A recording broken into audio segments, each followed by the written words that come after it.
Good morning from Grand Bend in Canada.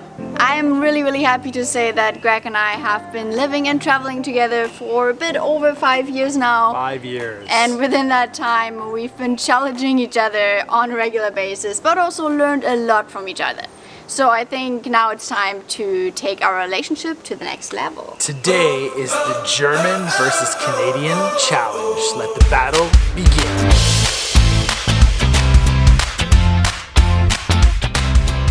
So here's what we're going to do in this video.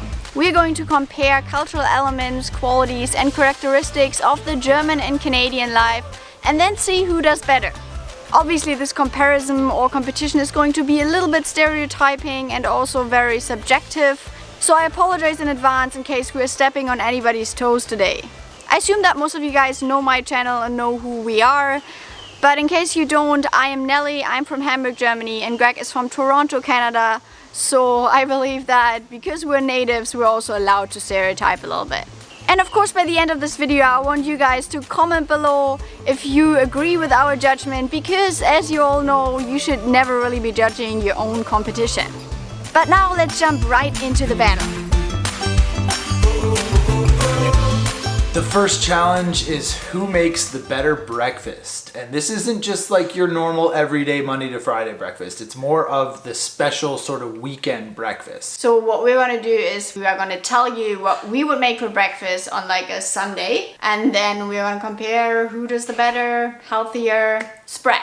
Yeah, I think healthy on Canadian standards is gonna make us lose right away because... Alright, let's not take this away, right? The most typical sort of Sunday Canadian breakfast would definitely be toast, bacon, eggs, maple syrup, pancakes, possibly like fruit or jam, maybe some cereal, you know, which isn't that unhealthy. I think the most sort of unhealthy part of it is like bacon and maple syrup, essentially. But bacon and maple syrup together are really good. You know, you have that savory and that sweet. Amazing. Yeah, I must admit that does sound pretty good. It is also not that different from a German breakfast. I think the main difference is that we would have the better, healthier bread than you guys. Like we have those bread rolls that are really tasty. Brötchen, exactly. And then on top of that, we would have a giant spread of things to put on your Brötchen, which would be meat or cheese or marmalade, jam, honey, Nutella. And then on top of that, there would be eggs, usually hard-boiled eggs, sometimes scrambled eggs. I personally really like my fruit salad with yogurt in the morning, but that's not necessarily the most typical German thing to do. And then obviously coffee. So I think they're probably not that far apart, the two breakfasts. Right, but the healthier is probably the German one. And it's also the more important one. Like it would be the bigger meal, people would sit down and have breakfast forever. Right, whereas with me growing up, like my family wouldn't necessarily get together on a Sunday morning for breakfast every week. So yeah, let us know your comments regarding the breakfast. If you are Canadian or American, it's pretty similar. Yeah, let us know if you like bacon and maple syrup together, or if you think the German spread is the better way to go. Personally, I'll probably end up steering more towards the German side. Okay, 1-0 it is then.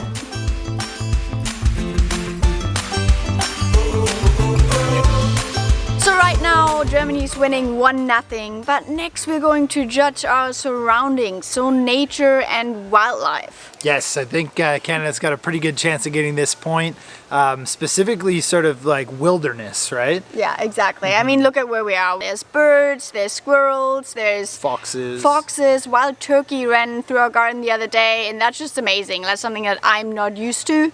And I think those are not even special animals. I mean, there's cougars and bears in Canada, and like, yeah, the further north you go, it just gets wild. Yeah, caribou and mountain goats and whole bunch of great wildlife. And not to say that Germany doesn't have a lot of wildlife, but I think it's more of like a space to population ratio. Because we were talking about this earlier, we think the population of Germany is like 82 million. 82 million people. Population in Canada is probably 38 million, and yet Canada's got so much more space. And most of those people, even, I don't know if you know this, they live like right along the southern border. So if you once you go a few hundred kilometers north of the border with the United States, it's just pure wilderness. Tons of lakes, lots of mosquitoes, the tundra, the Great Canadian Shield. So we are definitely getting a big point. I agree. Germany has more culture and history, though. Okay. But that's not what we're judging here. So definitely the point. So we're Canada. tied, huh? 1-1 We're tied right now.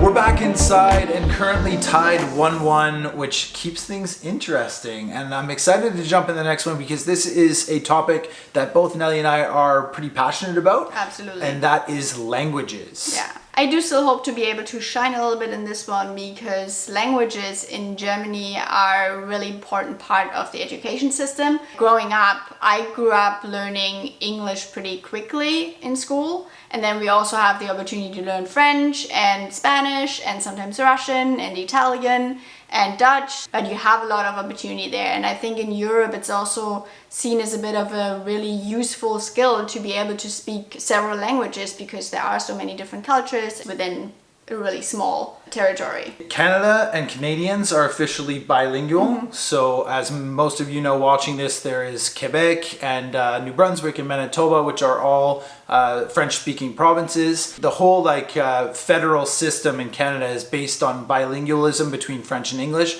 So if you want to become an employee of the government, you actually have to pass a French language test or an English language test, vice versa.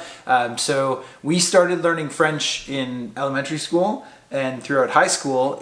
However, my personal experience growing up in Canada, I didn't really learn enough French to be bilingual. I never really got good at French. Yeah. There's some basic knowledge that's kind of been ingrained into my memory, but I do think that Europe will take the point on this one for languages. I agree, but I do still think that we should do a bit of a challenge here. Oh, okay. Let's get into it. So I have thought of a couple of really difficult German words that I would like you to try and pronounce. Go for it. What do you got? And then you can go For Canadian? for Canadian. Yeah, that's unfair. But go ahead. So one of my favorite words growing up as a kid in German was squirrel. I want you to try and pronounce Eichhörnchen. Eichhörnchen. Yes, yeah, Eichhörnchen. that's pretty close. I think Eichhörnchen. the CH there is really difficult. It's to really, pronounce. yeah. Eichhörnchen. Eichhörnchen. Try that one at home. Okay, what are Canadian slang? See, Nelly's English is so good that this is totally unfair. Canadian slang. How about go big or go home and get her done, you hoser. Go big or go home, get it done, you hoser. Yeah, that's pretty good, yeah. Canadian would be just short forming things like for sure. That's a good one. Sure. For sure. For sure. Oh, for sure. I don't know. If you know any Canadian slang, throw it in the comments. Right but there. that is a huge point for the European on the languages. Okay, on to the next one. Office life, work ethic, and efficiency. As you guys all know, we are digital nomads and we can work from anywhere, hence my laptop right there. But that also means being our own bosses means that we have to be productive. Like we have to be productive on a daily basis, and it's really important that we stay on top of things and that we are efficient with our work. Yes, so right off the bat, I think a lot of you know that German stereotype is definitely efficiency and having a really strong work ethic and staying focused. So I'm pretty certain you're going to get the point here because I am an entrepreneur, so I'm definitely driven and motivated to run my own business. Yeah. I have a lot of passion and purpose behind my work, but I am also very easily distracted and I procrastinate all the time, and maybe that's a product of my upbringing, but I find it really good traveling with you because Nelly likes to keep me sort of on task and saying, okay, you know, have we done this, and this? I don't do procrastination very often. Yeah, I like to-do lists. I think as an entrepreneur, you have to stay on top of your own kind of priorities to be able to create enough income to sustain your lifestyle. But it is a bit of a stereotype with Germans for efficiency and work ethic, and it's true. I've known a lot of Germans through your family and through some of your friends and traveling in Europe, and it is definitely true that there's more sort of efficiency when it comes to your work ethic than I believe with Canadians. I guess in this case, it's a point for the Germans for sure.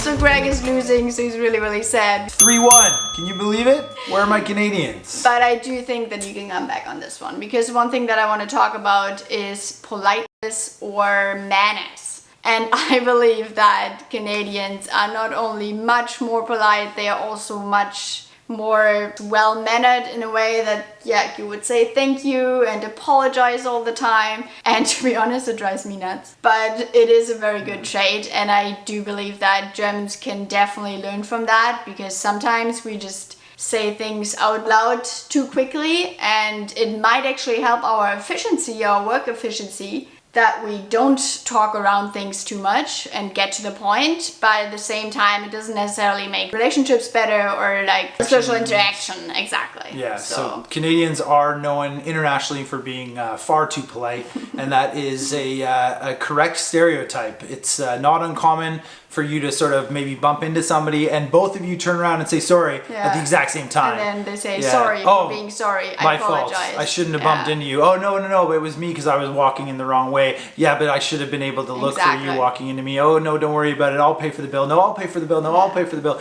Just over and over and over again, which is kind of hilarious, but definitely the truth. So Canadians get a huge point for being polite and just all around very, very nice people.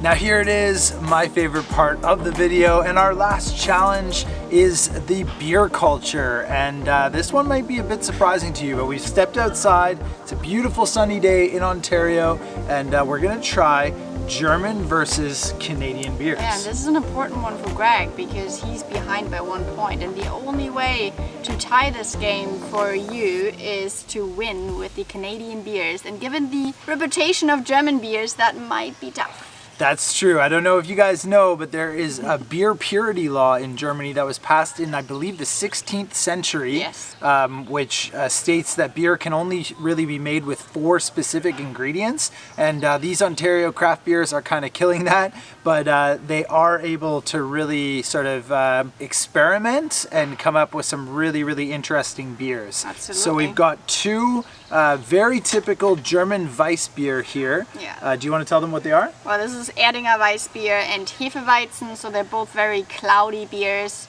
very rich. And yeah, then we have the craft beers from Ontario. And the craft beers from Ontario are the surprising part of this final challenge, because we have a whole bunch of different sort of really, really unique breweries only from this province that are producing beers. This is a rhubarb wheat ale. This is a tangerine IPA. And this last one is like a hazy pale ale. So all really, really kind of crafty, artsy beers. And I think that they are delicious and absolutely taking the cake. Okay, convince me. Well, which one do you want to try? Well, we should try both next to each other. Right, okay. Well, maybe not I think we should do the hazy pale ale. The hazy pale ale? It's going to look really similar to the wheat beer. But good. Yeah, okay. All right, let's do it. Erdinger Weissbier. Bayern daheim, in der Welt zu Hause. Sorry for the really intense highlights and shadows. We are right in the sun. Are we judging beer pouring skills as well? Yeah, I think because you're German, you'll always pour beer with more head, whereas my North Americanism is like really not that much head at all. So no judging, no judging. Okay, that's enough, babe.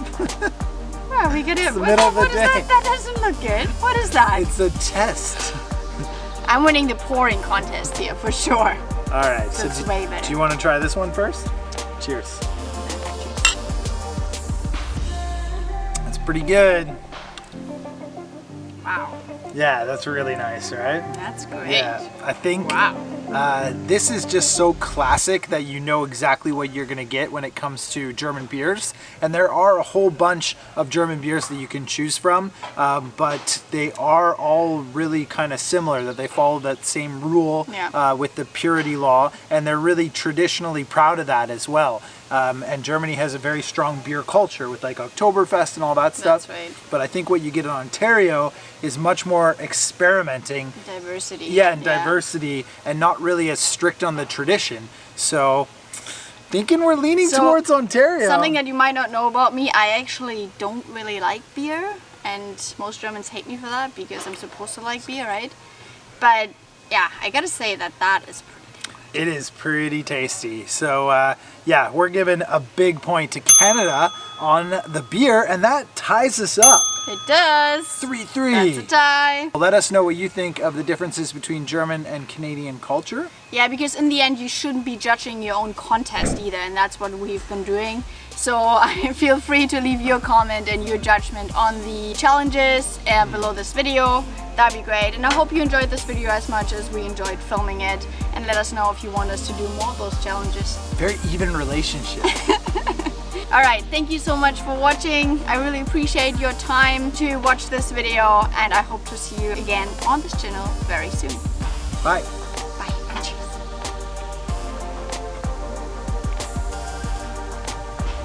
Oh, that's so good. That's really good too though. Yeah. What I love you.